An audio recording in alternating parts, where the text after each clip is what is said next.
கிறிஸ்தேசுவுக்குள் மிகவும் பிரியமாக அழைக்கப்பட்டு தெரிந்து கொள்ளப்பட்டிருக்கிற அன்புக்குரிய சகோதரன் சகோதரிகளே, உங்கள் யாவருக்கும் நம்முடைய பிதாவாகிய தேவனுடைய நாமத்தினாலும் நம்முடைய அன்பின் ஆண்டவர் கர்த்தர் இரட்சகர் கிறிஸ்து இயேசுவினுடைய நாமத்தினாலும் கிருபையும் சமாதானமும் உண்டாவதாக என்கின்ற அன்பின் வாழ்த்துக்களையும், அதோடு கூட அடியனுடைய தனிப்பட்ட அன்பையும் வாழ்த்துக்களையும் உங்கள் மத்தியில் தெரியப்படுத்திக் கொள்கிறோம். சகோதர சகோதரிகளே, தேவன் நம்மை கடந்த நாட்கள் எல்லாம் கண்ணின் மணி போன்று பாதுகாத்து அவர் பராமரித்து இந்த அருமையான ஒரு நாளிலும் அவருடைய வார்த்தைகளை நாம் கேட்பதற்கு நம்மை அவர் கூடி வர செய்திருக்கிறார். அதற்காக கூட நம்முடைய நன்றிகளை நம்முடைய பிதாவாகிய தேவனுக்கு கர்த்தர் இயேசு கிறிஸ்துவின் மூலம் நாம் ஏறெடுத்துக் கொள்ளலாம். பிரியமான அன்பு சகோதர சகோதரிகளே, நம்முடைய ஆவிக்குரிய ஓட்டத்திற்கு பிரயோஜனமாக நாமும் இன்றைய நாளில் பார்க்க போகிறதான பாடத்தினுடைய தலைப்பு ராஜ்யத்திற்கு செல்லும் வழி. ராஜ்யத்திற்கு செல்லும் வழி என்கிற தலைப்புல அன்பான சகோதர சகோதரிகளே, இந்த நாளில் நாம பாடத்தை அங்க பார்க்க போகிறோம். இந்த பாடம் நிச்சயமாக அது ஒரு ஏற்ற கால சத்தியமாகவும் நம்முடைய கிறிஸ்தவ வாழ்க்கையில விசேஷமா புது சிருஷ்டிகளாக இருக்கக்கூடிய நம் ஒவ்வொருவருடைய வாழ்க்கையிலையும் மிக பிரயோஜனமான ஒரு பாடமாக கூட இருக்கும் என்று நாம விசுவாசிக்கிறோம். அன்பான சகோதர சகோதரிகளே, அப்படி இருக்கும்போது அநேக பாடங்கள் நம்ம கேட்கிறோம். எது கேட்கிறோம்? குணலட்சண வளர்ச்சிக்கு. குணலட்சண வளர்ச்சி அடைகிறதுக்கான காரணம் என்ன? எதுக்காக நாமோ குணலட்சணத்துல ஒரு வளர்ச்சி அடையணும்? அப்ப நோக்கம் என்னவா இருக்குது பார்க்கும்போது, ராஜ்யத்திற்குள்ள என்ன பண்ணுங்க, அங்க பிரவேசிக்கணும். ராஜ்யத்திற்குள்ள போகணும் அப்படிங்கிறதுக்கு சில விஷயங்களே நாம என்ன செய்ய வேண்டியிருக்கு அப்படின்னா, அங்க செய்ய வேண்டி இருக்குது. அன்பான சகோதர சகோதரிகளே, அதுல ஒரு விஷயம் தான் நம்ம வசனம் வாசிக்கலாம் பாருங்க. மத்தேயு 6ஆம் அதிகாரம் 33வது வசனம். முதலாவதாக தேவனுடைய ராஜ்யத்தையும் அவருடைய நீதியையும் தேடுங்கள், அப்பொழுது போதும் சார். பாருங்க, இப்போ நாம பதில் சொல்லிட்டோம். நாம எதுக்காக சில விஷயங்களை அங்க செய்யறோம்னா, தேவனுடைய ராஜ்யத்திற்குள்ள பிரவேசிப்பதற்காக நம்ம செய்யறோம். அப்படி ராஜ்யத்திற்குள்ள பிரவேசிக்கணும்னா நாம சில விஷயத்தை அங்க தேடணுமா? அப்படி தேடி என்ன பண்ணணுங்க? கண்டுபிடிக்கணும் இல்லைங்களா? என்ன தேட சொல்றாரு? முதலாவது ராஜ்யத்தை தேடுங்க. அதோடு கூட என்னவும் தேடணுங்க? நீதியை அங்க தேட வேண்டி இருக்குது. அன்புக்குரிய சகோதர சகோதரிகளை, இப்படி நாம தேடி கண்டுபிடிச்சு என்ன பண்ணலாங்க? ராஜ்யம்னா என்னன்னு தேடிடலாம், கண்டுபிடிச்சிடலாம் இல்லைங்களா? நீதினா என்னன்னு என்ன பண்ணிடலாம்? தேடி கண்டுபிடிச்சிடலாம். கண்டுபிடிச்சு என்ன செய்யலாம்? அன்புக்குரிய சகோதர சகோதரி, அதை நம்முடைய வாழ்க்கையில நம்ம என்ன செய்யணுங்க? அபியாசப்படுத்தணும். அப்படி அபியாசப்படுத்தும் போதுதான் நம்ம என்ன செய்ய முடியுங்க? ராஜ்யத்திற்குள்ள அங்க பிரவேசிக்க முடியும் என்பதை நம்ம பார்க்கிறோம். நீங்க சகோதரருடைய எழுத்துக்களை நீங்க கவனிச்சீங்க அப்படின்னா, அங்க ஒரு வார்த்தை இருக்குது. தேவனுடைய ராஜ்யத்தில் உடன் சுதந்திரவாளிகளாக இருப்பதற்கான ஒரு அழைப்பு. இது நாம என்ன பண்ணிருக்கிறோங்களாம்? பெற்றிருக்கிறோம். இதை நம்ம எப்படி புரிஞ்சுக்கலாம்? ஒரு அழைப்பு நமக்கு வந்திருக்குது இல்லைங்களா? இதை நம்ம எப்படி புரிஞ்சுக்கலாம்? ஒரு பிராக்டிக்கலான ஒரு எக்ஸாம்பிள் பார்த்தோம்னா, ஒரு வேலைக்கு போகக்கூடிய ஒருவரை நம்ம என்ன பண்ணலாங்க? ஒரு உதாரணமா பார்க்கலாம். முதல்ல ஒருத்தர் வேலைக்கு போகணும்னா அவர் என்ன செய்வாருங்க? சாதாரணமா நம்ம நார்மலா இருக்க கம்பெனி சொல்ல, கொஞ்சம் பெரிய கம்பெனிஸ்லலாம் அங்க வேலைக்கெல்லாம் போறாங்க இல்லைங்களா? அப்படி இருக்கும்போது ஃபர்ஸ்ட் ஸ்டெப் என்னங்க? முதல்ல எங்க வேலை இருக்குதுன்னு என்ன பண்ணுங்க? தேடணும். எங்க வேக்கன்சி இருக்குதோ அங்க என்ன பண்ணுவாங்க? அங்க போயிட்டு ஒரு அப்ளிகேஷன் கொடுப்பாங்க, ரெஸ்யூம் கொடுப்பாங்க. அப்படி ரெஸ்யூம் கொடுக்கும்போது அங்க என்ன நடக்குங்க? ஒரு நேர்காணல், ஒரு இன்டர்வியூ நடக்கும்போது இறுதியாக அங்க ஒரு வேளை நாம அந்த தேர்ச்சி அடைஞ்சிட்டோம்னா, அந்த இன்டர்வியூல ஃபர்ஸ்ட் நம்ம கையில என்ன கொடுக்கப்படுங்க? அப்பாயின்ட்மெண்ட் லெட்டர் 2வதுங்க. ஃபர்ஸ்ட் நம்ம கையில என்ன தெரியுங்களா கொடுக்கப்படும்? Offer letter. ஆஃபர் லெட்டர்ல என்ன சொல்லியிருப்பாங்க அப்படின்னா, உங்களுடைய வேலை என்ன? சரிங்களா?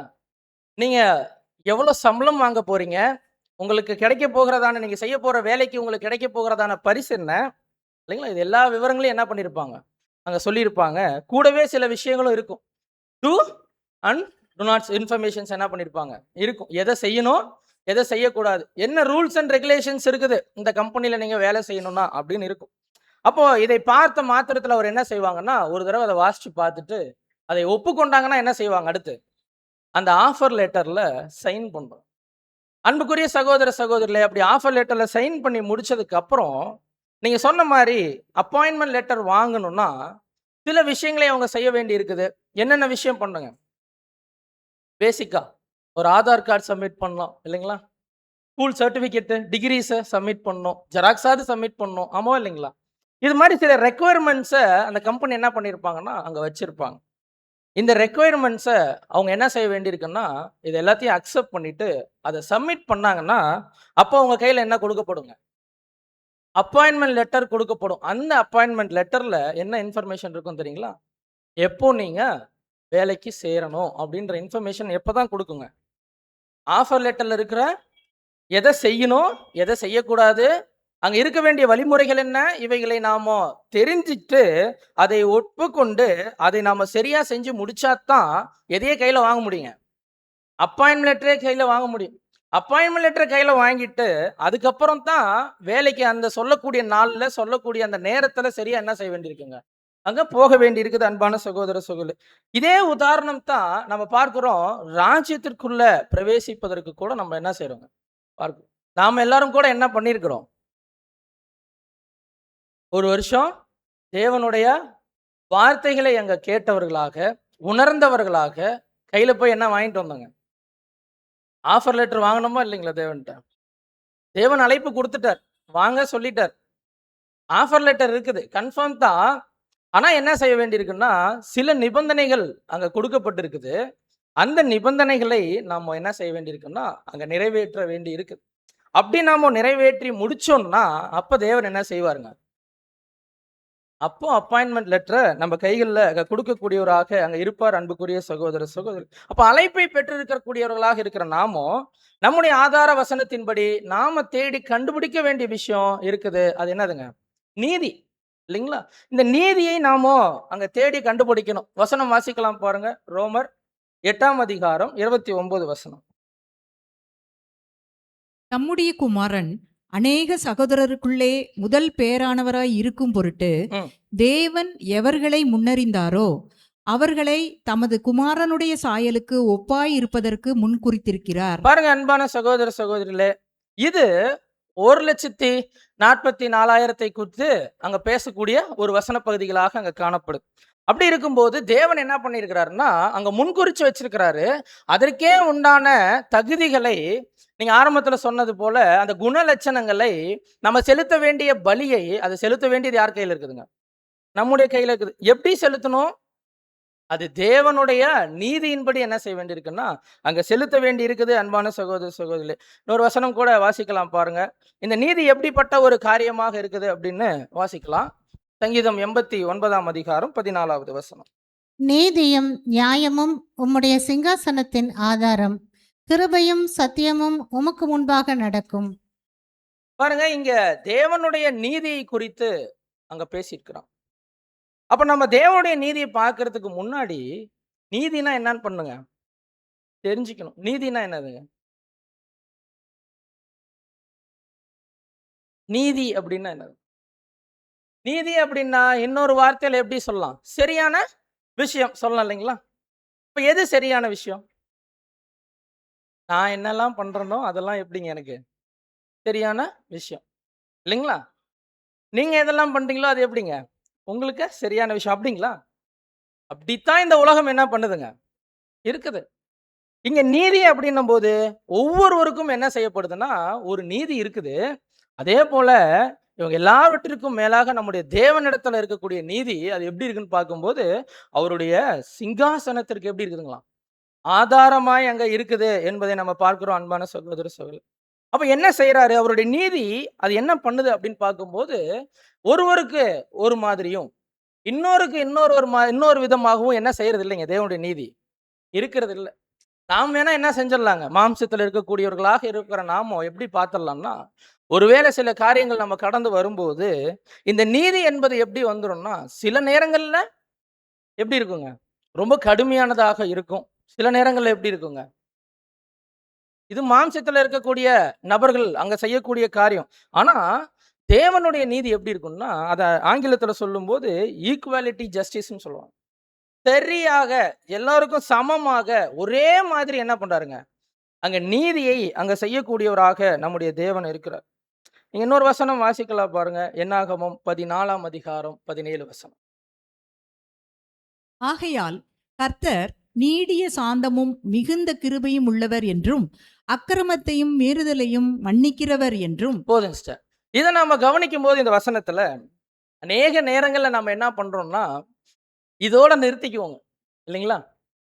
இதோட என்ன பண்ணிடுறோங்க நம்ம, நிறுத்திடுவோம். என்ன காரணம்னா பாருங்க, கர்த்தர் எப்படி இருக்கிறார், இது தேவனை பத்தி சொல்லக்கூடிய வார்த்தை இல்லைங்களா? அவர் எப்படி இருக்காரு, நீடிய சாந்தமும் ரொம்ப அமைதலாக இருக்கக்கூடியவராக அங்க இருக்கிறாரு. ரொம்ப கிருபை காமிக்கிறாரு, ரொம்ப கிரேஸ் இருக்குது. அக்கிரமத்தெல்லாம் என்ன பண்றாருங்களாம், மன்னிக்கிறார். எவ்வளோ அக்கிரமம் பண்ணலாம், எவ்வளோ மீறுதல் பண்ணலாம், என்ன செய்யறாருன்னா அங்க மன்னிக்கிறார். அப்படின்ற வசனத்தோட எப்படி நம்ம எடுத்துக்குவோம்னா, அநேக நேரங்கள் நம்ம எடுத்துக்குவோம். ஆனா அதோட தொடர்ச்சியை வாசிக்கலாம் பாருங்க. வாசிங்க சிஸ்டர். குற்றம் உள்ளவர்களை குற்றம் மற்றவர்களாக விடாமல். பாருங்க என்ன பண்றது இல்லைங்களா, குற்றம் பண்ணிட்டா அவங்கள குற்றம் பண்ணாதவர்களை போல என்ன பண்றது இல்லைங்களா தேவன், விடுறது இல்ல. அவங்களுக்கு என்ன செய்யறாங்க, பிதாக்கள் செய்த அக்கிரமத்தை பிள்ளைகளிடத்தில் 3ஆம் 4ஆம் தலைமுறை மட்டும் விசாரிக்கிறவர் என்றும் நீர் சொல்லி இருக்கிறபடியே. பாருங்க எப்படி பண்றாருங்களாம். ஒரு நீதி எப்படி இருக்குது, ஒருத்தர் தப்பு பண்ணிட்டா 3ஆம் 4ஆம் தலைமுறை மட்டும் என்ன செய்யறாருன்னா, குற்றம் உள்ளவர்களை குற்றமற்றவர்களாக விடாமல் என்ன செய்யறாருன்னா அவருடைய நீதியை அங்க செய்யக்கூடியவராக இருக்கிறார். ஏன் இதை செய்யணுங்க, ஏன் 3-4 தலைமுறைக்கு தேவன் இப்படி நீதி செய்யறார்? தப்பு செஞ்சது ஒருத்தர் இல்லைங்களா, தப்பு செய்யாத பிள்ளைகளுக்கு எதுக்கு தண்டனை கொடுக்கணும்? பாருங்க சகோதரி சொல்றாங்க, அது அந்த பெற்றோர்களை என்ன செய்யுங்க, பாதிக்கும். வேற பாருங்க, ஒரு தப்பிதம் அல்லது ஒரு தவறு அல்லது ஒரு மீறுதலை தேவனுக்கு முன்பதாக நாங்க செஞ்சிட்டாங்கன்னு வச்சுக்கோங்களேன், அவர்கள் ஜீவனோடு இருக்கிற நாள் மட்டும் அவங்க என்ன செய்ய வேண்டியிருக்குன்னா, அந்த குற்றத்திற்கான அனுபவத்தை, தவறுதலுக்கான அந்த பாடத்தை அங்க தேவனிடத்துல இருந்து என்ன பண்ணிட்டே இருப்பாங்க, வாங்கிட்டே இருப்பாங்க. இன்றைக்கு நாம வாழக்கூடிய காலத்திலே பாத்தீங்கன்னா, கொஞ்சம் வயதானவர்களை நீங்க கவனிச்சு பாத்தீங்கன்னா நிறைய பேர் இருக்கிறாங்க இல்லைங்களா? பிள்ளைகள், பிள்ளைகளுடைய பிள்ளைகள், அவர்களுடைய பிள்ளைகள் வரைக்கும் என்ன பண்றாங்க, பார்க்கக்கூடியவர்கள் இப்போதும் இருக்கிறாங்க. அன்றைய காலகட்டத்தில் சொல்லும்போது ஒரு 3 ஜென்ரேஷன் 4 ஜென்ரேஷன்றது எப்படிங்க, ரொம்ப ஈஸியாவே அவங்க என்ன பண்ணிடுவாங்கன்னா அங்க பார்க்கக்கூடியவர்களாக அங்க இருப்பாங்க. அப்படி இருக்கும்போது அவர்கள் செய்திட்ட தவறுகளை தன் ஜீவனுள்ள நாளெல்லாம் அவங்க என்ன செஞ்சுட்டே இருப்பாங்க, அதை பார்த்துட்டே இருப்பாங்க. அதனுடைய அனுபவத்தை அவங்க வாழ்நாள் முழுக்க வாங்கிட்டே இருப்பாங்க. என்ன நோக்கம், இதுக்கு என்ன நோக்கங்க? அவ்வளோ கடுமையானவரா தேவன்? இதை பார்க்கும்போது எப்படித்தான் தெரியுது, ரொம்ப கடுமையாக இருக்கிறாரு தேவன். அப்படித்தானே இல்லை இருக்குது, அப்படிங்களா? எப்படி இருக்குதுங்க? இதெல்லாம் எதுக்கு செய்யறாருங்க? நாம யாரோ பத்தி கேட்கலீங்க. யாரை பத்தி கேட்கிறோம், நம்ம அப்பாவை பத்தி கேட்கிறோம். அப்பாவை பத்தி பிள்ளைங்கள்ட்ட தான் என்ன செய்யணுங்க, நாம தான் என்ன சொல்லணுங்க, அப்பா எப்படிப்பட்டவர் தெரியுங்களா, அவருடைய கோபம், அவர் செய்கிறதான நீதி, அவர் கொடுக்கிறதான சில தண்டனைகள் அது எப்படிப்பட்டதாக இருக்குது, அதனுடைய பின்னணி என்ன அப்படின்னு யார் தான் புரிஞ்சு வச்சுக்கணுங்க, நாம தான் புரிஞ்சு வச்சிருக்கணும் இல்லைங்களா? பண்பான சகோதர சகோதரிகளே, இது மட்டும் இல்ல, அநேக நேரங்கள்ல என்னவும் செஞ்சிருக்கிறாங்கன்னா, வாயின் வார்த்தைகளுக்கு கூட என்ன பண்ணியிருக்கிறாங்க, பழைய ஏற்பாட்டுல இருக்குதுங்க, வாயின் வார்த்தைகளுக்கு கூட என்ன பண்ணியிருக்கிறாங்கன்னா அதனுடைய கனிகளை அங்க புசிக்கிறவர்களாக அங்க காணப்பட்டிருக்கிறாங்க. நீங்க வசனம் வாசிக்கலாம் பாருங்க. நீதிமொழிகள் 18:21. மரணமும் ஜீவனும் நாவின் அதிகாரத்தில் இருக்கும், அதில் பிரியப்படுகிறவர்கள் அதன் கனியை புசிப்பார்கள். பாருங்க, மரணமும் ஜீவனும் எங்க இருக்குதுங்களாம், ஆவின் அதிகாரத்துல இருக்குது. இப்படி எல்லாம் பண்ணி என்ன பண்ணியிருக்கிறாங்கன்னா, அநேக முறை தேவனிடத்துல அவருடைய நீதியை அங்க பார்த்திருக்கக்கூடிய ஜனங்கள் நம்முடைய வேதாகமத்துல அங்க இருக்கிறாங்க. சரி, இப்படி நாம பார்க்கிறோம் அப்படின்னா சில உதாரணத்தை நம்ம என்ன பண்ணுங்க புரிஞ்சுக்கிறதுக்காக வேதாகமத்துல இருந்து நம்ம பார்க்கலாம். எந்த மாதிரியான கேரக்டர் பார்க்கலாம், நெகட்டிவ் கேரக்டர்ஸ் எடுத்து பார்க்கலாமா, பாசிட்டிவ் கேரக்டர்ஸ் பார்க்கலாங்க? பொதுவாகவே இந்த மாதிரி விஷயம் வந்தா எப்படி தான் பார்ப்போங்க, நெகட்டிவ் கேரக்டர்ஸ் வச்சு என்ன பண்ணுவோம்னா, பாருங்க இவங்க இந்த தப்பிதங்களை அங்க செஞ்சிருக்கிறாங்க, அதற்கான தண்டனைகளை, அதற்கான நீதியை தேவன் அங்க சரி கட்டி இருக்கிறாரு, எப்படி கட்டி இருக்கிறார் பாருங்க, நம்ம பார்ப்போம். ஆனா, அநேக நேரங்கள்ல எப்படி பார்க்க மாட்டோம்னா, பாசிட்டிவான கேரக்டர்ஸ் அவருடைய வாழ்க்கையில செஞ்சுட்டதான சில தவறுகள என்ன பண்ணவே மாட்டோங்க நம்ம. கவனிச்சிருக்க மாட்டோம். ஆனா, இன்றைய நாள்ல நம்ம என்ன பண்ணலாம்னா, பாசிட்டிவ் கேரக்டர்ஸ் நாம வேதாகமத்துல படிச்சு தெரிஞ்சுக்கிட்ட வரைக்கும், நம்முடைய பார்வைக்கு சரியாக இருந்தக்கூடிய முற்பிதாக்களை குறித்து நாம என்ன செய்யலாம்னா, இன்றைய நாள்ல பார்க்கலாம். முதலாவது யார பார்க்கலாம்ன்னு பார்க்கும்போது, யாக்கோபு. யாருங்க யாக்கோபு?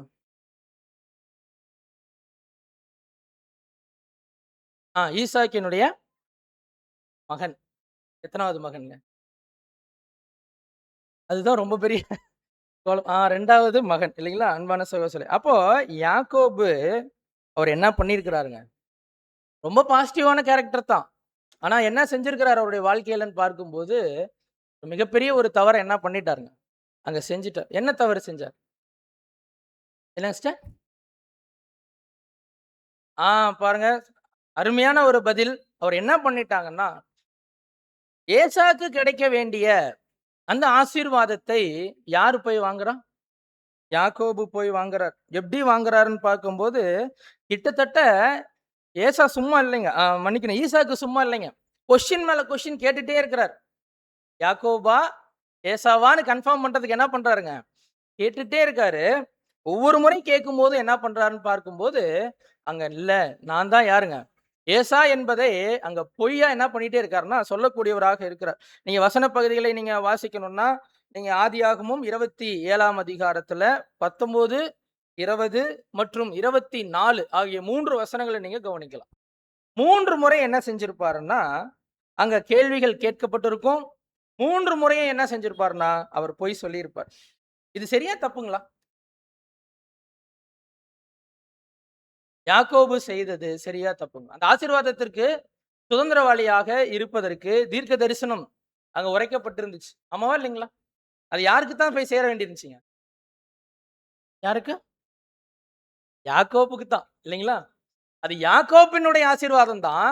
ஆனா, ஏசா முன்ன பிறந்ததாக அங்க காணப்படுறதுனால, அங்க என்ன செஞ்சுட்டாங்கன்னா, ஏசாவுக்கு அந்த ஆசீர்வாதத்தை கொடுக்க வேண்டும் என்று யார் நெனச்சுட்டா? ஈசாக்கு நெனச்சுட்டாருங்க. அந்த தீர்க்க தரிசனத்தை அவர் மறந்துட்டார். இருந்தாலும், இங்க என்ன நடந்துச்சுன்னு பார்க்கும்போது, தீர்க்க தரிசனம் தான். தேவனுடைய வார்த்தை தான். ஆனா, அவருடைய அணுகுமுறை என்னவாயிடுச்சு அப்டின்னா, அங்க பேசி என்ன பண்ணிட்டாங்க? அந்த ஆசீர்வாதத்தை அங்க பெற்றாங்க. இதற்கான பலனை தேவன் நீதியை அங்க அவருடைய வாழ்க்கையில அங்க சரி கட்டுறவராக அங்க காணப்பட்டார். எந்த சம்பவம் சொல்லலாங்க நம்ம? ஆமாங்க. லாபான் கிட்ட ஓடுறார். ஓடி போறாரு. போய் என்ன பண்றாரு அப்டின்னா, கொஞ்ச நாள் அங்க வேலை செஞ்சுட்டு, ராகேலை அங்க திருமணம் பண்ணி வைங்க கேட்கிறாருங்களா? அவருக்கு என்ன சொல்றாரு? 7 வருஷம் என்ன பண்ணணும்? நீங்க வேலை செய்யணும். மனுஷன் வேலை செஞ்சிருக்கிறாருங்க. 7 வருஷம் வேலை செஞ்சுட்டு, ராகேலை திருமணம் செய்து வைங்கன்னு கேட்டா, லாபான் யார திருமணம் பண்ணி வச்சாருங்க? லேயாலை அங்க திருமணம் பண்ணி வச்சுட்டாங்க. அவரால என்னவே பண்ண முடியல. கண்டுபிடிக்கவே முடியல கல்யாணம் முடியிற வரைக்கும். திருமணம் முடிஞ்சதுக்கு அப்புறம் தான் அவரு உணர்றாரு. அவரு எப்படி பண்ணிட்டாருங்க? ஏமாற்றப்பட்டிருப்பதையே அங்க என்ன பண்றாருன்னா, அப்பதான் அங்க உணர்றாரு. மீண்டுமா அகைன் என்ன பண்றாருன்னா, ஒரு 7 வருஷம் என்ன செய்யப்பட்டாருங்க? வேலை செஞ்சாரு ராகேலுக்காக. அப்ப பார்க்கிறோம், யாக்கோபு அவர் செய்திட்ட தவறுக்கு என்ன செஞ்சுட்டார் தேவன்? அவருடைய வாழ்க்கையில அங்க நீதியை சரிகற்றவராக அங்க இருந்தார். நீதியைத்தான் தேவன் சரி கட்டிட்டு இருந்தாலும், இந்த இடத்துல யாக்கோப என்ன பண்ணிட்டார் லாபான்? என்ன பண்ணாருங்க? தேவன் நீதி லாபான் மூலியமாக என்ன பண்ணுச்சுன்னா, யாக்கோபினுடைய வாழ்க்கையில வந்திருந்தாலும், லாபான் பண்ணது சரியா? தப்புங்களா?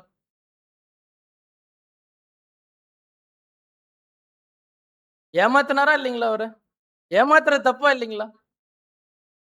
அநேகர் அமைதியா இருக்கிறத பார்த்தா ஏமாத்துறது கரெக்ட் போல இருக்கு. அப்படி இல்லைங்களா? அப்ப ஏமாத்துறது என்னதாங்க? அது தப்பு தான். இவரு என்ன பண்ணாரு, அவருடைய தகப்பனை அங்க ஏமாற்றினவராக காணப்பட்டாரு. இவரு என்ன பண்ணிட்டாருங்க, ஏமாந்தவராக இங்க இருக்கிறார். ஆனாலும் லாபான் என்ன பண்றாருன்னா, அவரு கூட தன்னுடைய வாழ்க்கையில என்ன பண்ணிட்டாருன்னா, தேவனுடைய நீதி என்ன பண்றாருங்க, அங்க பெறக்கூடியவராக இருக்கிறார். யாக்கோபு அவருடைய சம்பளத்தினுடைய விஷயத்துல வரும்போது, ரொம்ப ஞானமா தேவனுடைய ஆசீர்வாதத்தை அங்க பெற்றவராக என்ன பண்றாருன்னா, அங்க அழகா பிரிச்சுக்கிறாரு. இல்லைங்களா? நம்ம பார்க்கிறோம் இல்லைங்களா? அப்போ ஒரு கட்டத்துல என்ன ஆகுது, லாபான் ஒண்ணுமே இல்லாம போயிட்டாருங்க. அவர்ட்ட எதுவுமே இல்ல. அப்ப பாருங்க என்ன பேசுறாங்க பாருங்க. ஆதியாகமம்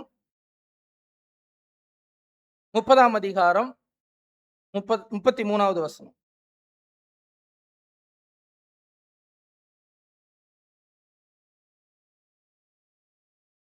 ஆதியாகமம் 30:33.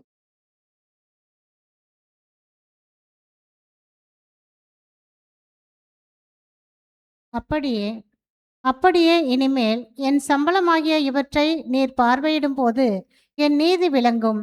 புள்ளியும் வரியும் இல்லாத வெள்ளாடுகளும் கருப்பான செம்மறியாடுகளும் என் வசத்தில் இருந்தால் அவையெல்லாம் என்னால் திருடிக் கொள்ளப்பட்டவைகளாய் எண்ணப்படட்டும் என்றான். பாருங்க, ரொம்ப ஞானமா என்ன பண்றாருன்னா, அவருக்கு கிடைக்க வேண்டிய விஷயத்தை என்ன பண்றாருன்னா கேட்டு வாங்கிக்கிறாரு. தேவனுடைய ஆசீர்வாதம் கூட இப்படிதான் இருந்துச்சுங்க. அங்க அவருக்கு இருந்துச்சு.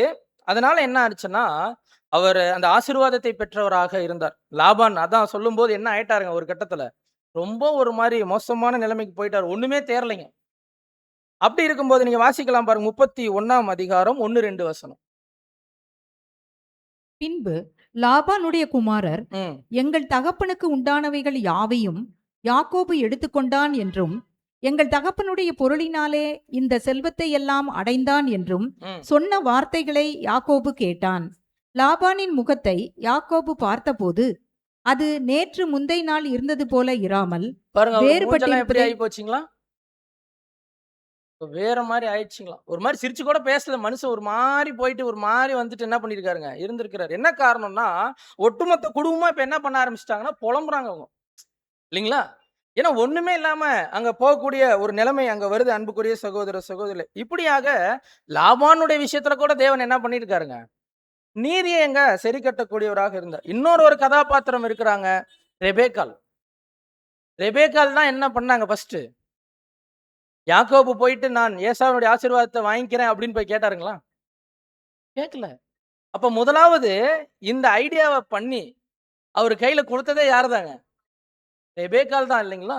இப்ப ரெபேக்காள் கூட அவங்க எப்படிப்பட்ட ஒரு விஷயத்தை நம்ம பார்க்கிறோம்னா, தேவனுடைய நீதி அவருடைய வாழ்க்கையில எப்படி இருந்துச்சுன்னா, பாருங்க, நீங்க உங்க சகோதரனுடைய கோபம் தண்ணீரை மட்டும் என்ன பண்ணாதீங்க, இங்க வராதீங்க. தணிஞ்சதுக்கு அப்புறம் நம்ம என்ன பண்றோம், சொல்லி அனுப்புறோம், அப்புறம் வாங்கன்னு சொன்னார். ஆனா என்னவே பண்ணலைங்க கடைசி வரைக்கும்.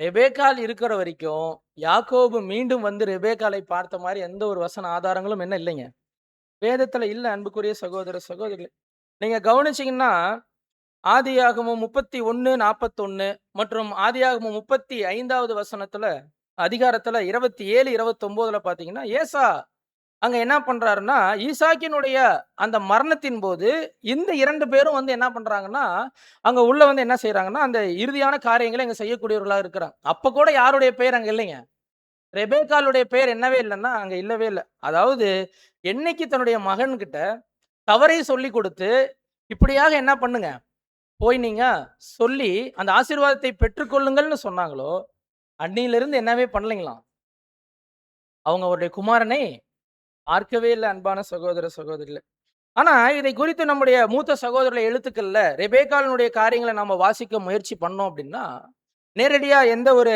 இபிசி கமெண்ட்ஸோ அல்லது எஸ்டிடிபியோ அதுல என்ன இல்லைங்க, எந்த ஒரு ரெஃபரன்ஸும் அங்க கிடையாது.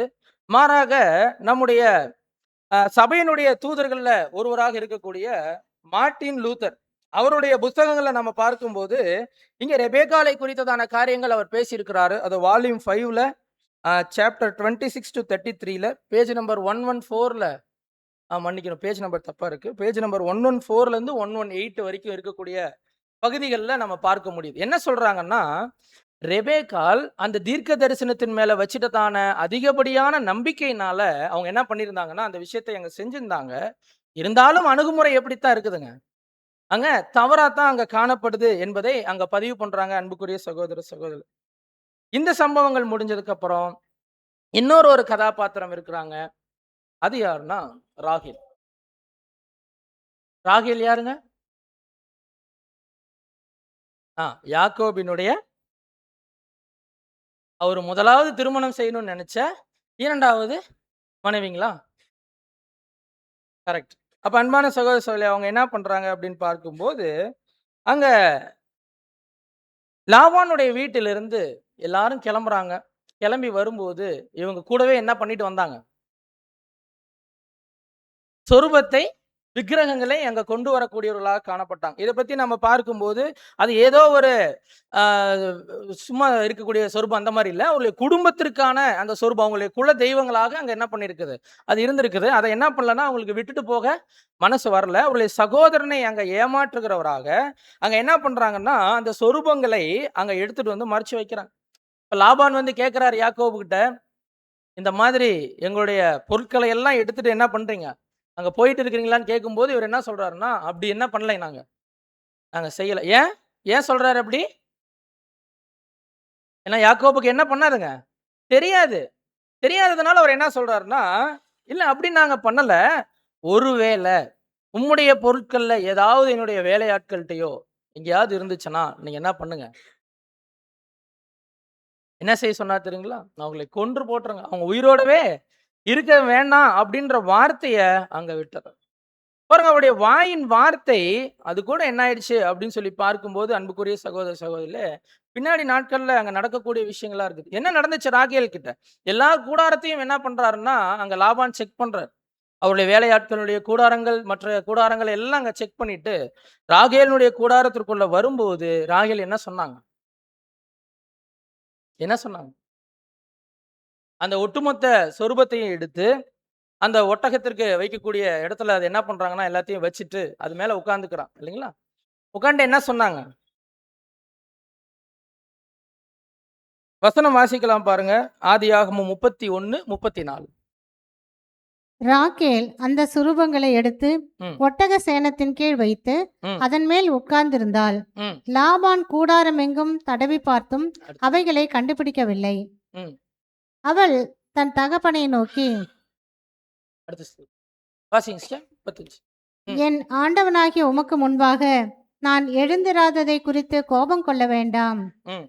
ஸ்திரீகளுக்குள்ளே வழிபாடு எனக்கு உண்டாயிருக்கிறது என்றால் பாருங்க இங்க என்ன சொல்ல வராங்க அப்படின்னா, அவங்க அந்த மந்த்லி சைக்கிள் பத்தி அங்க என்ன பண்ணிட்டு இருக்கிறாங்க, அங்க பேசிட்டு இருக்கிறாங்க. அவங்களுக்கு அங்க பீரியட்ஸ் இருக்குது.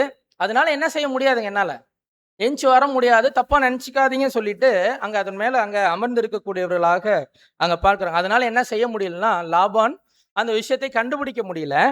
இருந்துட்டாலும் ராகேலுடைய விஷயத்த நம்ம பின்னாடி நாட்கள்ல கவனிச்சு பார்த்தோம்னா, பென்யமீனுடைய பிறப்பின் காலப்பகுதியில என்ன செஞ்சுட்டாங்க அவங்க, அதிகப்படியான பிரசவ வேதனையில, இன்னும் சரியா சொல்லணும் அப்படின்னா அதிகப்படியான அந்த குழந்தை பிறக்கும் போது ஏற்படக்கூடிய இரத்த போக்குல அவங்க என்ன பண்ணிட்டாங்க அப்படின்னா அங்க மரிச்சு போயிட்டாங்க. பாருங்க வாயின் வார்த்தைகள் பாருங்க அன்புக்குரிய சகோதரர் சொல். யாக்கோபு சொன்ன வார்த்தையும் எப்படி இருக்குது, ராகேல் சொன்ன வார்த்தை கூட எப்படி இருக்குது பாருங்க. அந்த வார்த்தைக்கு சரியான நீதியை தேவன் என்ன பண்றாருங்க, அங்க சரி கட்டக்கூடியவராக அங்க இருக்கிறார். இதனுடைய விளக்கங்களை நீங்க வாய்ப்பு இருக்கும்போது வாசிச்சு பாருங்க. ஆதியாகமம் 35:18 EBC கமெண்ட்ஸ் நீங்க வாசிச்சு பார்க்கலாம். அன்புக்குரிய சகோதர சகோதரி, இப்படியாக தன்னுடைய வார்த்தைகள்ல அங்க சரியான விஷயத்தை செய்தாலும் அதனுடைய அணுகுமுறை சரியில்லாத சொல்லிய காரியங்கள்ல ஒவ்வொரு காரியத்திலும் தேவனுடைய நீதி எப்படி இருக்குதுன்னா உடனே என்ன பண்ணுதுங்க, அங்க வருது. ரொம்ப ஸ்ட்ரிக்டா அந்த நீதியை என்ன செஞ்சிருக்கிறாருன்னா அங்க காண்பிக்கக்கூடியவராக இருக்கிறார். ரொம்ப அருமையான இன்னும் ஒரு உதாரணம் பார்க்கலாம் அப்படின்னா, இந்த உதாரணத்தை காட்டிலும் வேற எந்த உதாரணமே நமக்கு என்ன இல்லைங்க, தேவையே இல்லை அப்படின்ற மாதிரியான உதாரணம் இருக்கிறாங்க பைபிள்ல. யாருங்கன்னா ஒரு மிகப்பெரிய கூட்ட ஜனம். யாருங்க அவங்க? மாம்சீக இஸ்ரேல் ஜனங்க. இந்த மாம்சீக இஸ்ரேல் ஜனங்கள் சொல்லுவாங்க இல்லைங்களா, அவங்க வாயினாலேயே அழிச்சு போயிட்டாங்க அப்படி சொல்லி இந்த உலகத்துல சொல்லுவாங்க பாத்தீங்களா, அது மாதிரி என்ன பண்ணிட்டாங்கன்னா இந்த மாம்சீக இஸ்ரேல் ஜனங்கள் அவங்க பேசி பேசி என்ன பண்ணிட்டாங்க, அந்த கானான் தேசத்துக்குள்ள போகவே முடியாம போயிடுச்சு. எத்தனை பேர் கிளம்புனாங்க கானான் தேசத்துக்கு போறதுக்கு? புருஷர்கள் மாத்திரம் 6 லட்சம் பேர். பாருங்க, வாசிக்கும் போதோ இல்ல கேட்கும் போதே ரொம்ப ஆச்சரியமா இருக்குது. 6 லட்சம் பேர், கிட்டத்தட்ட ஒட்டுமொத்த குழந்தைகள் மிருக ஜீவன்கள் எல்லாம் பார்த்து மொத்தம் எத்தனை பேர் இருப்பாங்கன்னு பாத்தீங்க அப்படின்னா அதிகப்படியான எண்ணிக்கை சொல்றாங்க. 2 மில்லியனுக்கு மேல இருப்பாங்க. 20 லட்சம் காலாட்களுக்கு மேல இருப்பாங்க அங்க சொல்றாங்க. அன்புக்குரிய சகோதரர்களே, அவ்வளோ பேர்ல 6 லட்சம் புருஷர்கள்ல 2 பேர் தான் என்ன பண்ணிட்டாங்களாம், கானான் தேசத்துக்குள்ள போறாங்க. காரணம் என்னங்க? காரணம் என்னங்க? எல்லா தடவையும் தேவன் என்ன பண்ணாருன்னா மன்னிச்சிட்டே தான் இருந்தாருங்க. ஆனா கேட்டு கேட்டு என்ன பண்ணுவாங்க, தேவனே அவரை மன்னிக்கணும்னு நினைச்சா கூட என்ன செய்வாங்கன்னா கேட்டு கேட்டு நீதியை பெற்றுக்கொள்ளக்கூடிய ஜனங்களாக இருப்பாங்க. என்ன சொல்றாங்க? என்னாகமும் 14 அதிகாரம் 2வது வசனம் வாசிக்கலாம் பாருங்க. இஸ்ரேல் புத்திரர் எல்லோரும் மோசேக்கும் ஆரோனுக்கும் விரோதமாக முறுமுறுத்தார்கள். சபையார் எல்லோரும் அவர்களை நோக்கி, எகிப்து தேசத்திலே செத்து போனோமானால் நலமாயிருக்கும். ம். இந்த வனாந்திரத்திலே நாங்கள் செத்தாலும் நலம். பாருங்க, நாங்க எகிப்து தேசத்திலேயே செத்து இருந்தா எப்படி இருக்குதுங்க? ரொம்ப நலமா இருந்திருக்கும். அல்லது இந்த வனாந்திரத்திலேயே கூட எப்படிங்க? நாங்க செத்து போனோம்னா கூட அது கூட நலமா இருக்கும்னு கேட்குறாங்க. தேவன் என்ன சொல்லிட்டாருங்கன்னா, சரிப்பா என்ன பண்ணிருங்க. அதே அதிகாரத்துல 29 மற்றும் 30 வசனங்கள் நீங்க பார்த்தீங்கன்னா, அவர் சொல்லிட்டாரு, இந்த வனாந்திரத்தில் உங்கள் பிரேதங்கள் விழும். உங்களில் 20 முதல் அதற்கு மேற்பட்டவர்களாக எண்ணப்பட்டு உங்கள் தொகைக்கு உட்பட்டவர்களும் எனக்கு விரோதமாய் முறுமுறுக்கிறவர்களுமாகிய அனைவருடைய பிரேதங்களும் விழும். கேட்டு என்ன பண்ணிட்டாங்க? பெற்றுக்கொண்டாங்க. அன்புக்குரிய சகோதர சகோதரிகளே, இங்க மட்டும் இல்லைங்க, கர்த்தருடைய வாழ்க்கையில பார்க்கும்போது கூட இஸ்ரேல் ஜனங்கள் என்னதான் பண்ணாங்க? கேட்டு பெற்றுக்கொள்றாங்க. போறாங்க, சொல்றாங்க, இவருடைய இரத்த பலி அதோட விட்டுருக்கலாங்க. ஏன்னா தேவனே என்ன பண்றாருன்னா 3 4 தலைமுறை வரைக்கும் தண்டிக்கக்கூடியவரா இருக்கிறார். இவங்களுக்கு பாருங்க எந்த அளவுக்கான ஒரு துணிகரம் பாருங்க. எல்லாம் சொல்லி கொடுத்தா என்ன பண்ணியிருப்பாங்க? அழுத்திருப்பாங்க இல்லைங்களா? நியாயப்பிரமாணம் ஒவ்வொன்றும் என்ன பண்ணியிருக்கும் இஸ்ரேல் ஜனங்களுக்கு தெரியும். ஆனா பேசுற பேச்சு பார்த்தீங்களா எப்படி இருக்குது? எங்கள் மேலும் பிள்ளைகள் மேலும் கொடுத்துட்டாரு தேவன். கிபி 70 நமக்கு தெரியும் இல்லைங்களா? ஜெனரல் டீட்டஸ் என்ன பண்றாருங்க? தீத்து வந்து மொத்தமா என்ன பண்ணிட்டாருன்னா, அப்படி ஒரு தேசமே இருந்ததற்கான அடையாளமே இல்லாம போயிடுச்சு. 1800கள்ல தான் என்ன பண்றாங்க மீண்டும்? தேசமே கட்டப்படுது. அன்புக்குரிய சகோதர சகோதரி, ஒரு தேசமே இல்லாத அளவிற்கு அங்க போறாங்க. அன்பான சகோதர சகோதரி, நம்ம பார்க்கிறோம். அந்த நீதி, தேவனுடைய நீதி எப்படிப்பட்ட காரியங்களாக இருக்கு தேடி கண்டுபிடிக்கணும். தேவன் எப்படிப்பட்ட நீதியாக இருக்கிறார் என்பதை நம்ம கண்டுபிடிச்சா தான் நாம என்ன செய்ய முடியுங்க? அவருக்கு பிடிக்காத மாதிரி இருக்க முடியுங்களா? என்ன செய்ய முடியும்? நீதியை நடப்பிக்க முடியும் இல்லைங்களா? பாருங்க, இன்னும் சில உதாரணங்களை நாம பார்க்கலாம் பாருங்க. எப்படியெல்லாம் தேவன் அந்த நீதியை சரி கட்டுறாரு. யோசேப்பினுடைய சகோதரர்கள் நம்ம ஒரு அருமையான உதாரணம் பார்க்கலாம் இல்லைங்களா? அவருடைய தேசத்து முழுவதும் என்ன வருது? பஞ்சம் வரும்போது தானியங்களை கொள்வதற்காக எங்க போனாங்க? எகிப்து தேசத்துக்கு போனாங்க. போகும்போது அங்க யார் இருக்கிறா? யோசேப்பு கண்டுபிடிச்சிடுறாரு. இவங்க யாருதான்? அண்ணன்கன்னு தான் சொல்றாருங்க இல்லைங்களா? நம்மள வித்து போட்டவங்கன்னு அவர் நினைக்கல பாத்தீங்களா? அப்ப பாருங்க, அவர் சகோதரர்களை கண்டுபிடிக்கிறாரு. கண்டுபிடிச்சோன்னு என்ன பண்றாருன்னா, பாருங்க சில விஷயங்கள் நடக்குது. வாசிக்கலாம். 42ஆம் அதிகாரம் ஆதியாகமம் 21, 22 வசனம்.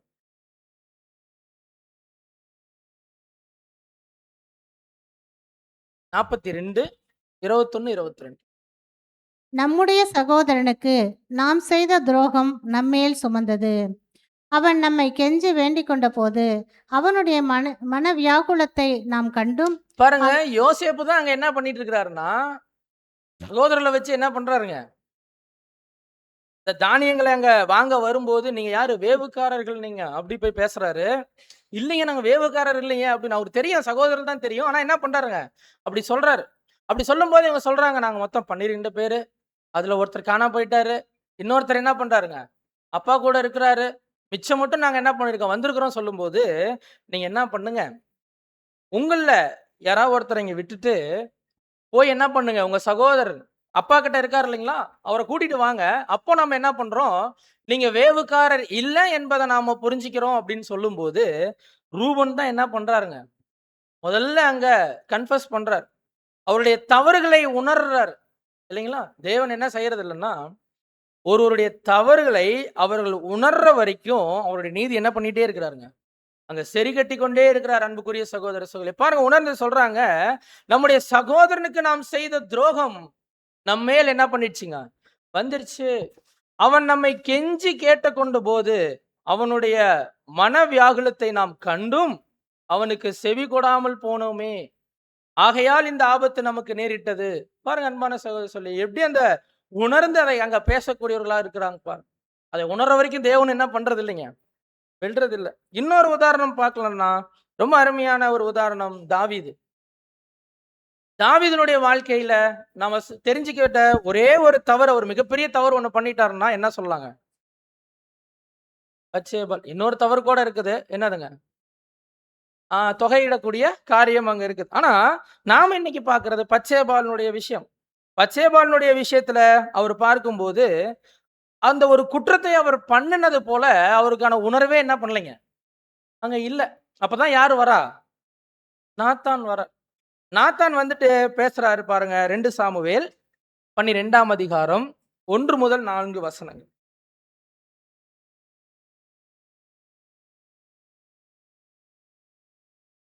கர்த்தர் நாத்தானை தாவீதினிடத்தில் அனுப்பினார். இவன் அவனிடத்தில் வந்து அவனை நோக்கி, ஒரு பட்டணத்தில் 2 மனுஷர் இருந்தார்கள். ஒருவன் ஐசுவரியவான், மற்றவன் தரித்திரன். ஐசுவரியவானுக்கு ஆடு மாடுகள் வெகு திரளாய் இருந்தது. தரித்திரருக்கோ தான் கொண்டு வளர்த்த ஒரே ஒரு சின்ன ஆட்டுக்குட்டியை தவிர வேறொன்றும் இல்லாதிருந்தது. அது அவனோடும் அவன் பிள்ளைகளோடும் கூட இருந்து வளர்ந்து அவன் வாயின் அப்பத்தை தின்று அவன் பாத்திரத்திலே குடித்து அவன் மடியிலே படுத்துக்கொண்டு அவனுக்கு ஒரு மகனைப் போல இருந்தது. அந்த ஐஸ்வர்யவானிடத்தில் வழிபோக்கன் ஒருவன் வந்தான். அவன் தன்னிடத்தில் வந்த வழிபோக்கனுக்கு சமையல் பண்ணுவிக்க தன்னுடைய ஆடு மாடுகளில் ஒன்றை பிடிக்க மனதில்லாமல் அந்த தரித்திரனுடைய ஆட்டுக்குட்டியை பிடித்து அதை தன்னிடத்தில் வந்த மனுஷனுக்கு சமையல் பண்ணுவித்தான் என்றான். போதும் சிஸ்டர். இங்க நம்ம பார்க்கிறோம், நாத்தான் பேசுறாரு. ஒரு ஆடு, ஒரு வழிபோக்கன், ஒரு ஐஸ்வர்யவான், ஒரு ஏழை. சரிங்களா? இப்ப ஏன் இந்த ஸ்டோரியை வந்து தாவீதுட்ட சொல்லணும்? தாவீது பண்ண தவற உணர்த்துவதற்கு அநேக கதைகள் சொல்லியிருக்கலாம், இல்ல வேற ஏதாவது உதாரணங்கள் சொல்லியிருக்கலாம். ஏன் இந்த உதாரணத்தை எங்க சொல்றாருன்னா, ஆடுக்கும் தாவீதுக்கும் ரொம்ப நெருங்கிய தொடர்பு இருக்கு இல்லைங்களா? ஆட்டுக்கு ஒரு பிரச்சனைனா தாவீது என்ன பண்ணுவாருங்க?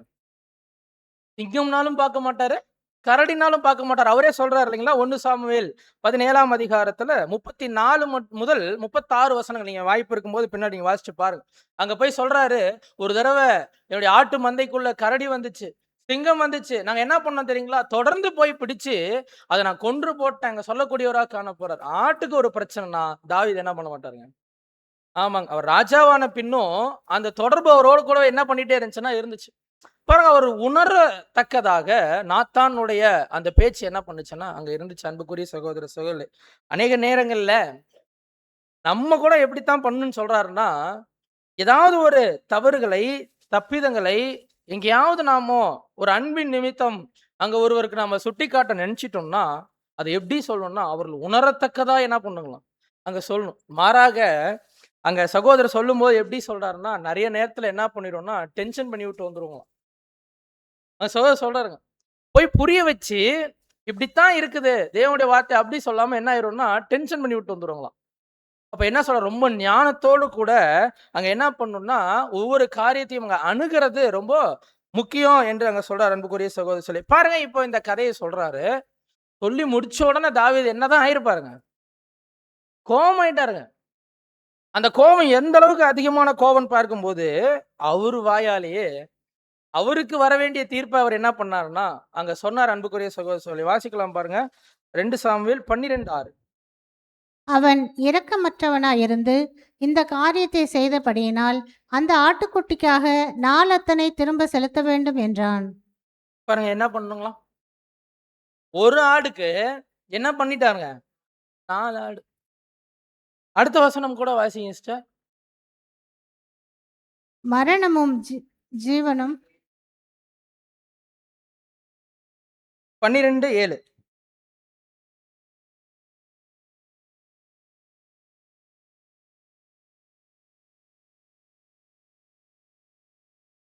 அப்பொழுது நாத்தான் தாவீதை நோக்கி, நீயே அந்த மனுஷன். பாருங்க சொல்லிட்டாரு. யாருங்க?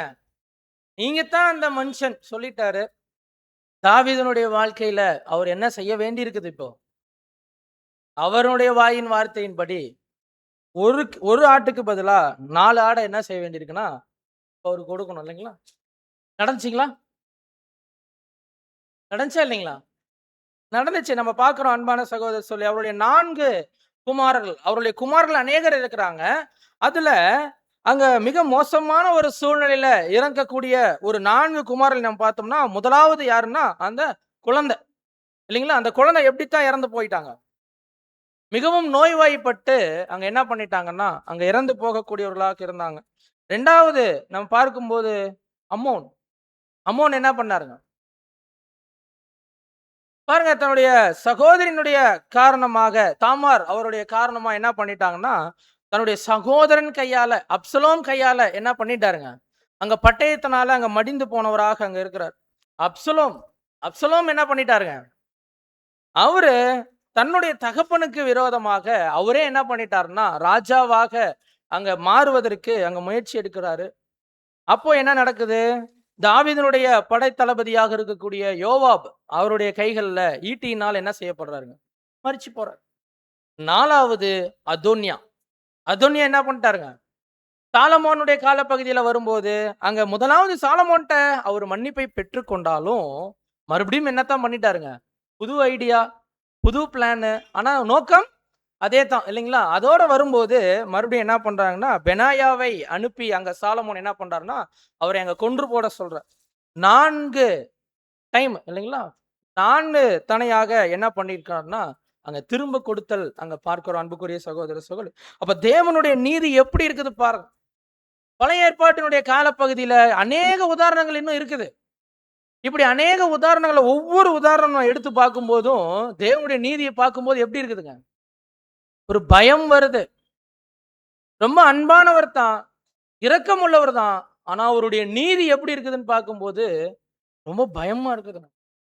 ஆனா ஒரு சின்ன வித்தியாசம் இதுல இருக்குது அன்புக்குரிய சகோதர சகோதரிகள. இன்றைக்கு வாழக்கூடிய இந்த புதிய ஏற்பாட்டினுடைய காலப்பகுதியில் இருக்கக்கூடிய ஆவிக்குரிய செயல் ஜனங்களாக இருக்கிற நாமும் இந்த மாதிரி ஏதாவது தப்பு பண்றோங்களா? நம்முடைய வாயின் வார்த்தைகள் இருக்குதுங்களா? அநேக நேரங்கள் அல்லது சில நேரங்கள் நம்முடைய மாம்சீக பலவீனத்துல என்ன வருதுங்க? அங்க இருக்குது அன்புக்குரிய சகோதர சகோதரி. அப்ப தேவன் அந்த பழைய ஏற்பாட்டினுடைய காலப்பகுதியில குடுத்துட்டதான இந்த சட்ட திட்டங்கள் எதுக்காக குடுத்தாருன்னா, ஒரு பழிவாங்குற நோக்கத்தை உருவாக்குவதற்கு அல்ல. அதே போல நியாயப்பிரமாணத்தை பார்த்தீங்கன்னா கூட என்ன விஷயங்கள் வருதுங்க? ஹைலைட்டான பாயிண்ட் என்னதாங்க? கண்ணுக்கு கண், ஜீவனுக்கு ஜீவன். அன்புக்குரிய சகோதரி, அப்போ ஒருவரை கொன்னுட்டா அவரை திருப்பி என்ன செய்யணுங்க? கொலை செய்தவரை கொல்லணும். ஒருவரை கண் அங்க குத்திட்டாங்கன்னா, கண் யார் மூலமாக குற்றப்பட்டுச்சோ அவங்க என்ன செய்யணுங்க? அவங்களுடைய கண்ணை அங்க இழக்க வேண்டி இருக்கும். இது எதுக்குன்னா, தேவன் அங்க பழி வாங்குற அந்த நோக்கத்தை அங்க கொடுப்பதற்கு அல்ல, மாறாக அந்த அன்பை, அந்த வலியை அவர்கள் உணர்வதன் மூலமாக என்ன செய்வாங்கன்னா, அந்த காரியத்தை அங்க செய்யாம இருப்பாங்க. அதுக்கு தான் என்ன பண்ணிட்டாருங்க தேவன் அங்க வச்சுட்டார். அவருடைய நீதி அங்க நம்ம பார்க்கும்போது பழைய ஏற்பாட்டுல இப்படியெல்லாம் இருக்குதுங்க. ஆனா புதிய ஏற்பாட்டுல பகுதியில நம்ம பார்த்துட்டோம், நம்ம செய்யக்கூடியதான தப்பிதங்களுக்கு இந்த மாதிரியான நீதியை தேவன் அங்க சரி கட்டுறாருங்களா? வாங்குனா என்ன ஆயிருப்போங்க? ஒருவேளை தேவன் இப்படி நீதியை சரி கட்டியிருந்தாருன்னா என்ன ஆயிருப்போங்க? இருந்திருப்போம். இருக்க மாட்டோம் இல்லைங்களா? இப்ப பாருங்க அன்பான சகோதரர், அப்ப ஏன் என்ன காரணம்? என்ன காரணம்? பாருங்க, ஒரு நீதி அங்க வர வேண்டி இருக்குது. அந்த நீதி நம்ம தேவன் அங்க பழைய ஏற்பாட்டுல வச்சிட்ட அதே நீதி என்ன பண்ணலன்னா, இங்க நம்மகிட்ட வைக்கலைங்க. நீங்க வாசிக்கலாம் பாருங்க, தானியேல் 9ஆம் அதிகாரம் 24வது வசனம் வாசிங்க. மீறுதலை தவிர்க்கிறதற்கும் பாவங்களை தொலைக்கிறதற்கும் அக்கிரமத்தை நிவிர்த்தி பண்ணுகிறதற்கும் ம், நித்திய நீதியை வருவிக்கிறதற்கும் ம். தரிசனத்தையும் தீர்க்க தரிசனத்தையும் முத்திரிக்கிறதற்கும் பாருங்க, கர்த்தர் இயேசு கிறிஸ்துவினுடைய முதலாம் வருகையின் குறித்ததான தீர்க்க தரிசனத்தை அங்க நாம பார்க்கும்போது, இது ஒரு ஒன் ஆஃப் த ப்ராப்பர்ஸ் இல்லைங்களா? இத பார்க்கும்போது அங்க சொல்றாங்க, நித்திய நீதியை வருவிக்கிறதற்கும் யார் கொண்டு வரணும் இத? கர்த்தர் இயேசு அங்க கொண்டு வர வேண்டி இருக்குது. இந்த நியாய பிரமாணத்தில் இருக்கக்கூடிய ஜீவனுக்கு ஜீவன், இதை யார் வந்து அங்க திருப்திப்படுத்த வேண்டி இருந்துச்சுங்க? யார் அதை சரி செய்ய வேண்டி இருந்துச்சுன்னா, கர்த்தர் அங்க என்ன பண்ண வேண்டி இருந்துச்சுங்க? அங்க சரி செய்ய வேண்டி இருந்துச்சு. ஆதாமனுடைய ஜீவனுக்கு அங்க என்ன பண்ணப்பட்டுச்சுங்க? ஒரு பரிபூர்ண மனிதனுடைய ஜீவனாக கர்த்தருடைய ஜீவன் என்ன பண்ணுச்சுன்னா அங்க கொடுக்கப்பட்டுச்சு. அன்புக்குரிய சகோதர சகோதரி, அவருடைய மரணம் அங்க சம்பவிச்சதுக்கு பின்னாடி அவருடைய உயிர்த்தெழுதல், இந்த உயிர்த்தெழுதல்ல பங்கு பெறக்கூடிய அருமையான சகோதரிகளாக இருக்கக்கூடிய நமக்கு அங்க என்ன நீதி தான் இருக்குதுங்க? நித்திய நீதியை யார் கொண்டு வந்து வச்சிருக்கிறா? இப்போ கர்த்தர் கொண்டு வந்து வச்சிருக்கிறார். அது எப்படி இருக்குது நம்ம பார்க்கலாம் பாருங்க. இத புரிஞ்சுக்கிறதுக்காக ரோமர் 4ஆம் அதிகாரம் 22 முதல் 24 வரைக்கும் வாசிக்கலாம். ம். ஆகையால் அது அவனுக்கு நீதியாக எண்ணப்பட்டது.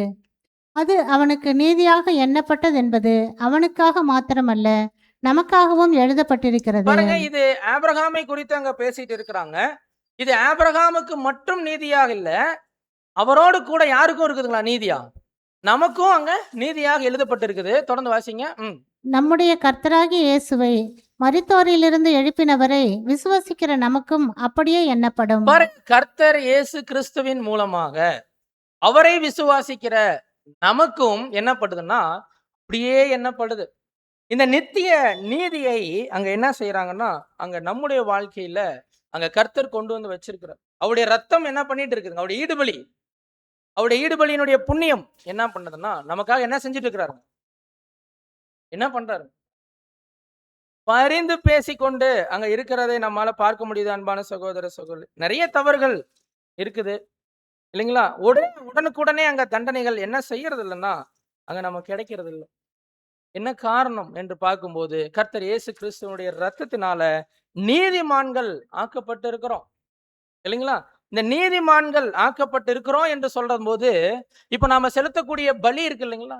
நாம சொல்ற குணலட்சண வளர்ச்சியை அங்க தேவன் வந்து சரி டிக் அப்படி பண்றாரு இல்லைங்களா? நீதி ஓகே பண்றாரு இல்லைங்களா? எப்படி பண்றாருங்க? கர்த்தருடைய ஈடுபலி மூலமா தான் இல்லைங்களா? நாம நேரடியா போயிட்டு தேவனே நாம இதெல்லாம் செஞ்சிருக்கிறோம் சொன்னா என்ன பண்ணிரு? நீதியா இருக்குங்களா? தேவே இல்லைங்க. நாம என்ன செஞ்சிட்டாலும் தேவனுக்கு முன்பதாக நீதியாக என்ன பண்ணவே முடியாதுங்க, நிக்கவே முடியாது. கர்த்தருடைய ஈடுபலியின் காரணமாகத்தான் நமக்கு என்ன இருக்குன்னு பார்க்கும்போது அன்புக்குரிய சகோதர சகோதரிகளே, இந்த ஒரு நித்திய நீதி அங்க கொடுக்கப்பட்டிருக்கு. நம்ம ஆதார வசனம் வாசிக்கலாம் பாருங்க. மத்தேயு 6ஆம் அதிகாரம் 33 வசனம். முதலாவது தேவனுடைய ராஜ்யத்தையும் அவருடைய நீதியையும் தேடுங்கள், அப்பொழுது இவைகள் எல்லாம் உங்களுக்கு கூட கொடுக்கப்படும். பாருங்க, பழைய ஏற்பாட்டினுடைய காலப்பகுதியில இருந்துட்ட அதே நீதியை தேவன் இப்போ காண்பிக்கிறது இல்ல நம்ம கிட்ட. அங்க காண்பிக்கிறாரு, ஒரு புதுசா இருக்குதுங்க. இந்த நீதி ஒரு வித்தியாசமா இருக்குது. அங்க நம்ம புரிஞ்சுக்கிட்டோம். அங்க என்ன நடந்துச்சுங்க? உடனுக்குடனே ஏமாற்றப்பட்டா உடனே என்ன பண்றாங்க? ஆமா, யாரையாவது ஏமாத்திட்டா அவங்க ஏமாற்றப்பட்டிருக்கிறாங்க. அதே போல அன்புக்குரிய சகோதர சகோதரி, நம்முடைய வாழ்க்கையில் இல்ல. அப்ப என்ன நடக்குது அப்படின்னு நாம என்ன செய்யணும்னா, இப்போ நம்முடைய வாழ்க்கையில தேவனுடைய நீதி அது எப்படி இருக்குதுன்னு கண்டுபிடிக்கணும். அதை கண்டுபிடிச்சோம்னா அப்பதான் என்ன செய்ய முடியுங்க? தேவனுக்கு நீதியாக அங்க வாழ முடியும். தேவனுக்கு நீதியான காரியங்கள் அங்க என்ன பண்ண முடியும்னா நம்மளால அங்க செய்ய முடியும் என்பதை கூட நம்ம பார்க்கிறோம். அன்பான சகோதர சகோதரி, நீங்க இன்னொரு வசனம் கூட வாசிக்கலாம் பாருங்க. மன்னிக்கணும், வேணாம். அப்ப நம்ம பார்க்கிறோம், இந்த நீதி நாம நடப்பிக்கிறதற்கான காரணம் என்ன? ஆரம்பத்திலே பாடத்துல பார்த்தோம் இல்லைங்களா? இது எல்லாத்துக்கும் ஒரு நோக்கம் இருக்கணும் இல்லைங்களா? என்ன நோக்கம்? ராஜ்யத்துக்குள்ள பிரவேசிக்கிறதற்கான அந்த நோக்கம். அன்புக்குரிய சகோதர சகோதரி, ஒரு உதாரணம் நம்ம பார்த்துட்டோம் அப்படின்னா, இந்த உலகத்துல ஆரம்ப கால பகுதியில, பழைய ஏற்பாட்டினுடைய காலப்பகுதியில ஒருவர் யாராவது ஒருத்தரை கொலை செஞ்சுட்டாங்க அப்படின்னா உடனே என்ன பண்ணுவாங்க? நியாயாதிபதிகள்கிட்ட அங்க கூட்டிட்டு வருவாங்க. அப்ப என்ன சொல்லுவாங்க? அவங்க உடனே விசாரிச்சு உடனே என்ன பண்ணிடுவாங்க? இவருக்கும் அதே என்ன பண்ணிடுங்க, அங்க செஞ்சிருங்க சொல்லிடுவாங்க இல்லைங்களா? ஆனா பார்க்கும்போது நம்முடைய காலப்பகுதியில நாமும் கொலை செய்யறோமா இல்லைங்களா? கொலை செய்யறோம், ஒத்துக்கிறோம். என்ன கொலை பண்றோங்க? ஒருவரை நாம கஷ்டப்படுத்துறது கூட என்னத்தாங்க? வார்த்தையினால என்ன பண்றது? நம்முடைய கிரியைகளினால, நம்முடைய செய்கைகளினால என்ன பண்ணிடுறாங்க? அப்படி பார்க்கும்போது அங்க கொலை பண்ணிடுறோம். அப்படி பண்ணிட்டா என்ன பண்ணிடுவோம் உடனே? ஒருவேளை உதாரணத்துக்கு நம்ம புரிஞ்சுக்கணும்னா, இப்ப நமக்கு ரொம்ப ஒரு கஷ்டம் கொடுக்கக்கூடிய ஒரு காரியத்தை ஒருத்தர் செஞ்சுட்டாங்கன்னா நாம என்ன செய்வோம்? முதல் ஸ்டெப் என்னது? ஃபர்ஸ்ட் ஸ்டெப் என்ன பண்ணுவோம்? நம்ம மனசுக்குள்ள ஒரு கஷ்டம் வந்துச்சு, யார் மூலமாவது என்ன ஆயிடுச்சுங்க, யாராவது ஒருத்தர் நம்மளை கஷ்டப்படுத்திட்டாங்க, நம்மளுடைய ஃபர்ஸ்ட் ஸ்டெப் என்னவா இருக்கும்? இத ஜெபத்துல வைப்போம். அருமையான பதில். அப்படித்தான் இருக்கணும். நாம கேட்கிறோம், நம்முடைய மாம்சத்தின்படி என்ன செய்வோம்? மாம்சத்தினுடைய சுவாபம் என்ன? கோபம். அப்புறம் கோவத்தை எப்படி வெளிக்காட்டுவோம்? புலம்ப ஆரம்பிச்சுருவோங்க. என்ன பண்ணுவோங்க? யாருமே இல்லனாலும் புலம்புவோம். யாராவது பார்த்தாலும் என்ன பண்ணுவோங்க? புலம்புவோம். சில நேரத்துல தேவன்ட்டயே போய் என்ன பண்ணிருவோங்க? ரொம்ப புலம்பிருவோங்க. அன்பான சகோதர, சகோதரிகளே, எப்படி நாம புரிஞ்சுக்கலாம்? ஏதாவது ஒரு உதாரணம் பார்க்கலாம்னா, வேதாகமத்துல யார் பார்க்கலாம்னா, யோபு பார்க்கலாம் இல்லைங்களா? யோபு என்ன பண்ணிட்டாருன்னா, எல்லா விதமான கஷ்டத்தையும் கொஞ்சம் கொஞ்சமா, கொஞ்சம் கொஞ்சமா என்ன பண்ணிட்டே வராருங்க. அங்க தாண்டி அங்க வந்துட்டே இருக்கிறாரு. ஆனா ஒரு காலகட்டத்துல அங்க என்ன நடக்குதுன்னா, ரொம்ப மோசமா அங்க புலம்ப ஆரம்பிச்சுர்றாரு.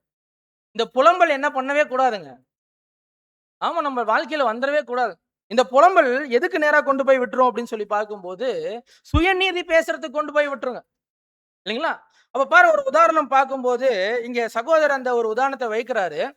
ஒரு உலகத்தானுடைய மத்தியில ஒரு தெருவுல 2 வீடு இருக்குது அப்படின்னா, ஒரு பக்கத்து வீட்டுக்காரனுடைய கழிவு நீர்கள் அந்த இன்னொரு பக்கத்து வீட்டுக்காரனுடைய வாசல்ல வந்துருது. அவருடைய ரியாக்ஷன் என்னவா இருக்கும்?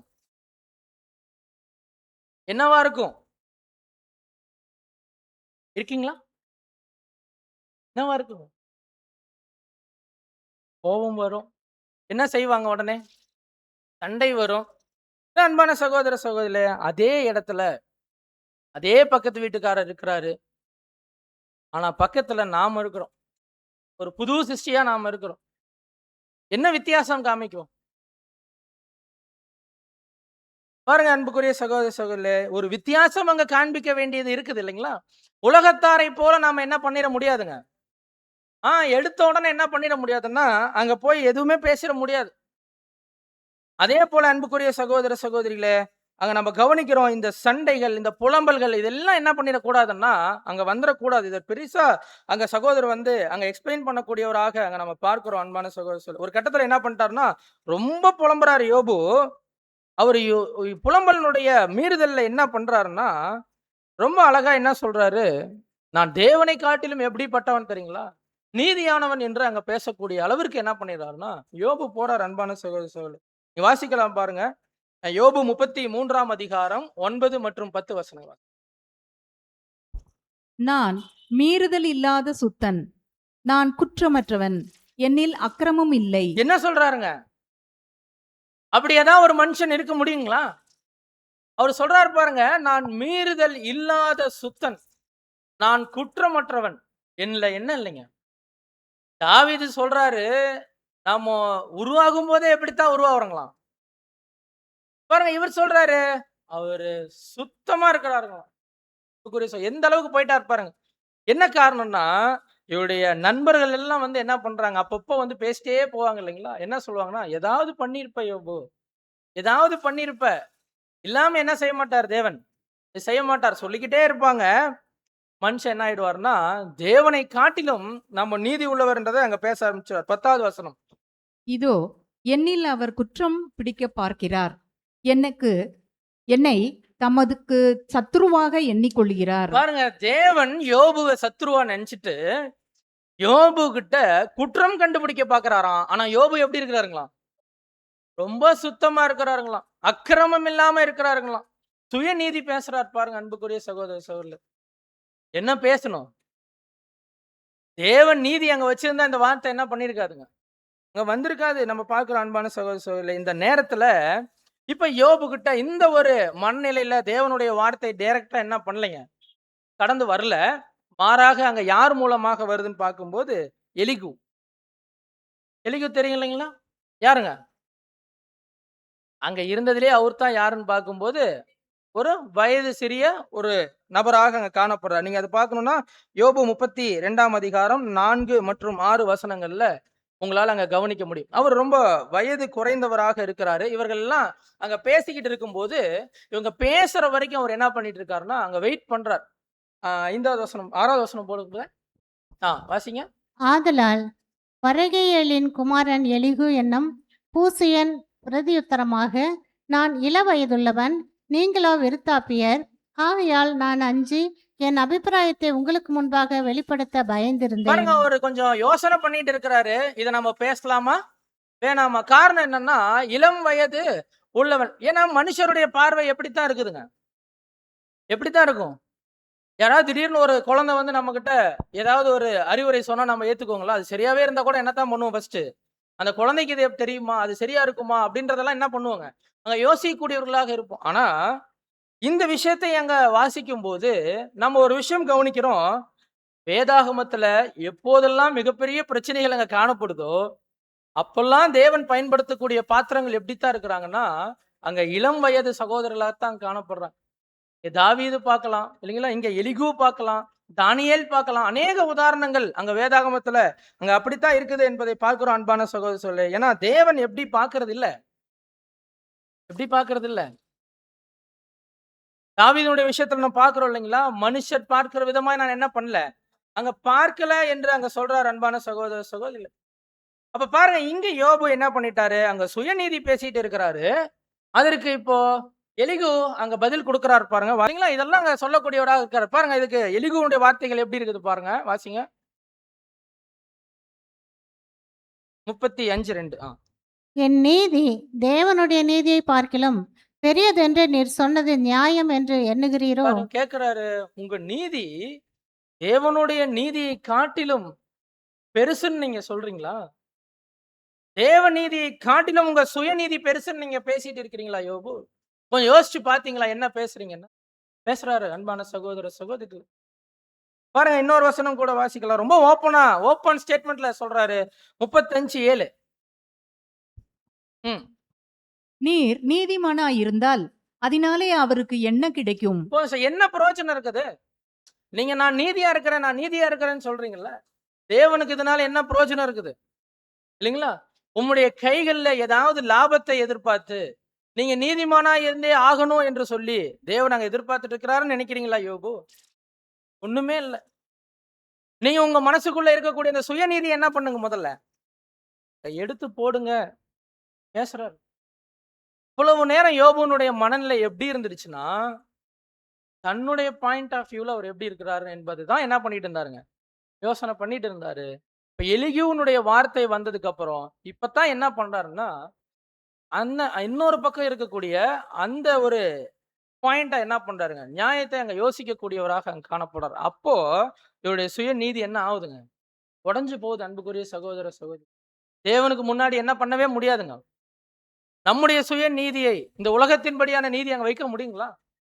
பாருங்க, முடியாது. அன்பான சகோதர சகோதரி, பாருங்க வாசிக்கலாம். அதே 37ஆம் அதிகாரம் யோபு 23.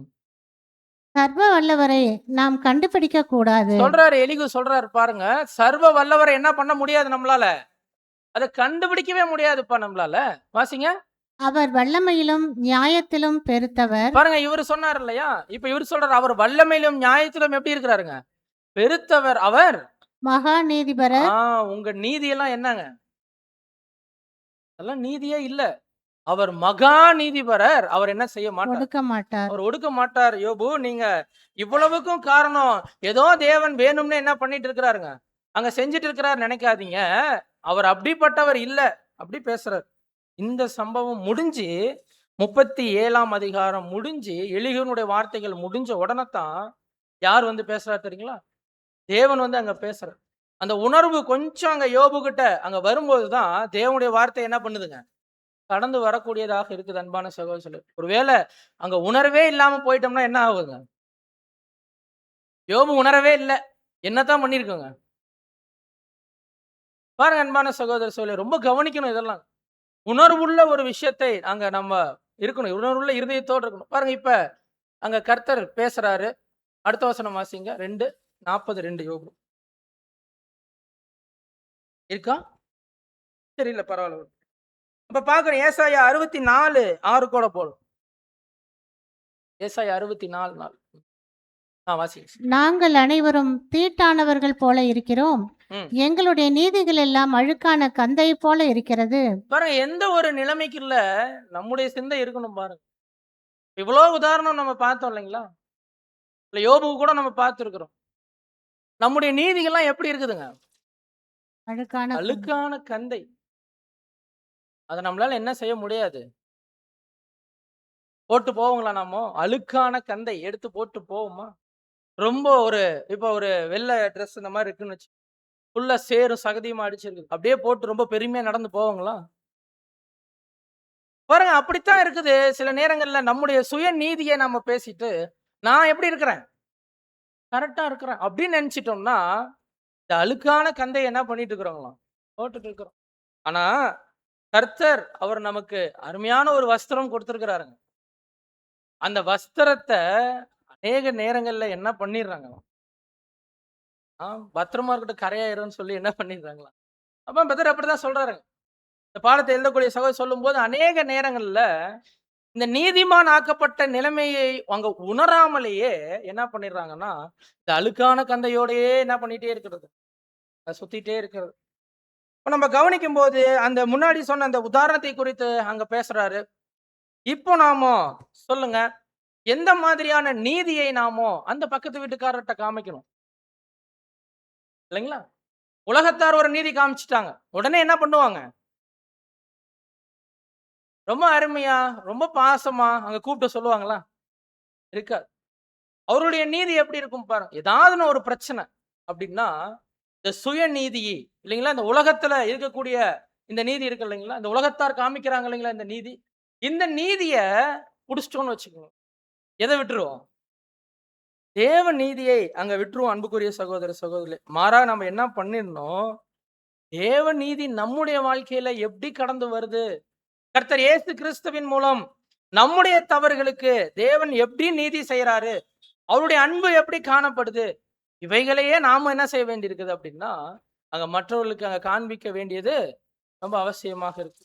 அததான் நம்ம பார்க்கும்போது காலை தீர்மானத்துல கூட நம்ம ஒரு வசனங்கள் அங்க விஷயங்கள் அங்க வாசிப்போம் இல்லைங்களா, நான் என்னுடைய உடன் அங்கத்தினர் மத்தியில எப்படி இருக்கிறனோ அப்படியே என்ன பண்ணுவேங்க, அப்படியே நான் என்ன பண்ணுவேன்னா என்னுடைய தனிமையில கூட நான் இருப்பேன். அப்படித்தான் பிரதர் இருக்கிறோம் அப்படின்னு என்ன சொல்லுங்க, சரியான விதத்துல அங்க சொல்லக்கூடியவர்களாக நம்ம என்ன பண்ணணும்னா அங்க இருக்கணும். அன்புக்குரிய சகோதர சகோதரி, இல்ல நான் உலகத்துல எப்படி இருப்பனோ அப்படியே தான் என்ன பண்ணுவாங்க, சகோதரர் மத்தியில இருக்கிறேன் அப்படி இல்லை இல்லைங்களா. இது என்னதுங்க, இது சுய நீதியாக அங்க காணப்படுது. அன்பான சகோதரர், அப்போ நம்மள ஒருத்தர் கஷ்டப்படுத்திட்டாங்க அல்லது ஒரு கஷ்டம் நமக்கு வருது அல்லது நம்முடைய பேரை அங்க கெடுக்கிறாங்க, கொலை செய்யறாங்க அப்படின்னும் போது அங்க தேவன் நமக்கு காமிச்சிட்ட அன்பு, அந்த நீதி, அதை நம்ம என்ன செய்ய வேண்டியிருக்குங்க, அப்ளை பண்ணணும். அன்பான சகோதர சகோதரி, பண்ணலாமா வேணாங்களா? நாம மட்டும் என்ன பண்ணலாங்க, தேவன்கிட்ட இருந்து சரியான நீதியை அங்க பெற்றுக்கொண்டவர்களாக இருந்துட்டு மற்றவர்களுக்கு என்ன பண்ணலாங்க, சுய நீதியை காமிக்கலாங்களா? இல்ல. இவ்வளவு நேரம் நம்ம பார்த்துட்டு இருக்கிற விஷயங்கள் என்னன்னு பார்க்கும்போது தனிப்பட்ட சகோதரருக்குள்ள என்ன இருக்குதுங்க, ஒரு உரை காயப்படுத்தினா அதை பத்தி பேசுறோம் இல்லைங்களா. இதே பார்க்கும்போது தேவனுடைய வார்த்தைகளுக்கு அல்லது தேவனுடைய சபைக்கு என்று சொல்லி வரும்போது அது ஒரு தனி டாபிக். அது நம்ம வாய்ப்பு இருந்தா இன்னொரு தடவை நம்ம பார்க்கலாம். இந்த வசனம் வாசிக்கலாம் பாருங்க, எபிரேயர் 2ஆம் அதிகாரம் 10வது வசனம். ஏனென்றால் தமக்காகவும் தம்மாலேயும் சகலத்தையும் உண்டாக்கினவர் அநேகம் பிள்ளைகளை மகிமையில் கொண்டு வந்து சேர்க்கையில் அவர்களுடைய இரட்சிப்பின் அதிபதியை உபத்திரவங்களினாலே பூரணப்படுத்துகிறது அவருக்கு ஏற்றதாய் இருந்தது. அன்புக்குரிய சகோதர சகோதரிகளே, இந்த ரட்சிப்பின் அதிபதி யாருங்க?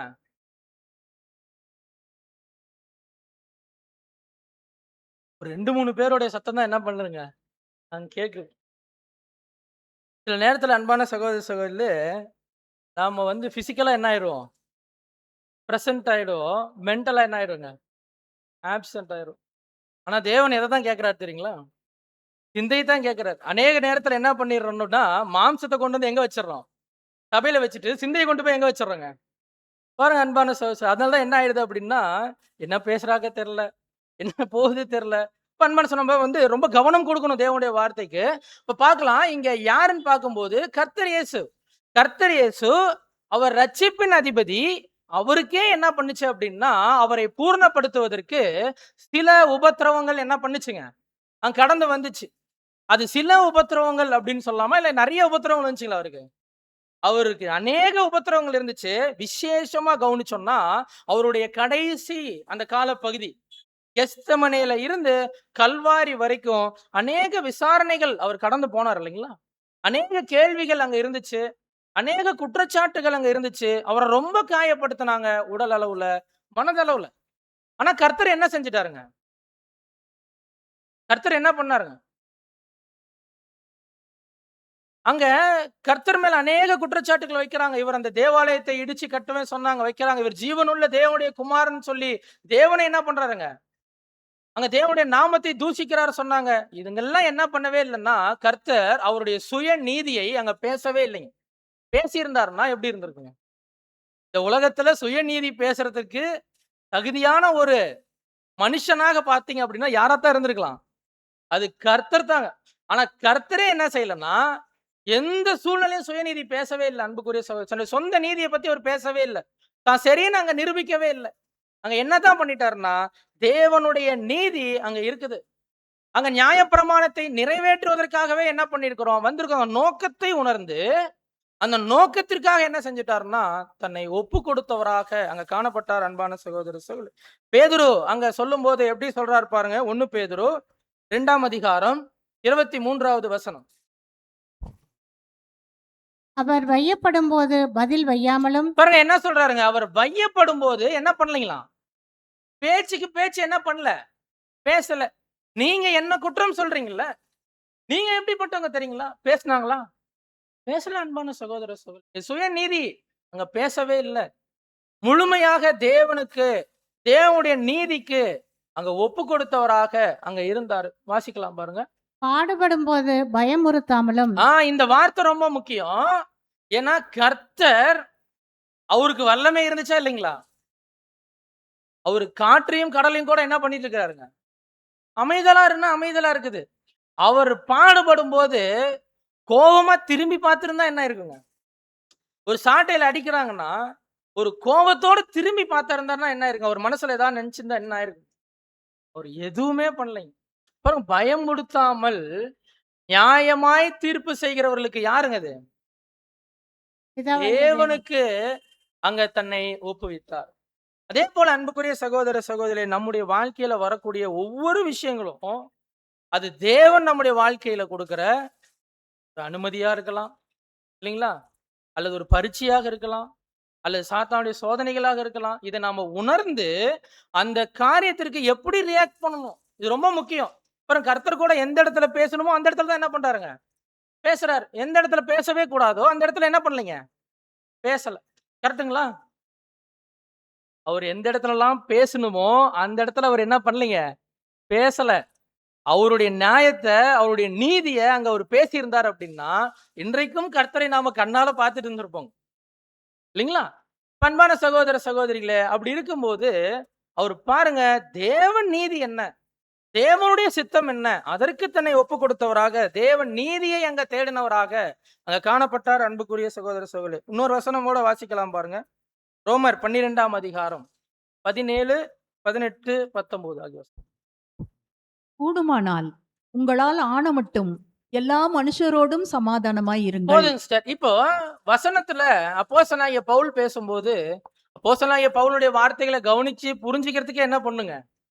அதுக்கே தனியா நம்ம தேவன்ட்ட பரிசுத்த ஆவி கேட்டு வாங்கணும். பாருங்க சொல்றாரு, உங்களால் ஆன மட்டும் எல்லா மனுஷரோடும் சமாதானமா இருங்கள் சொல்லியிருக்கலாம். சொல்றாரு கூடுமானால். இது ரொம்ப முக்கியம்.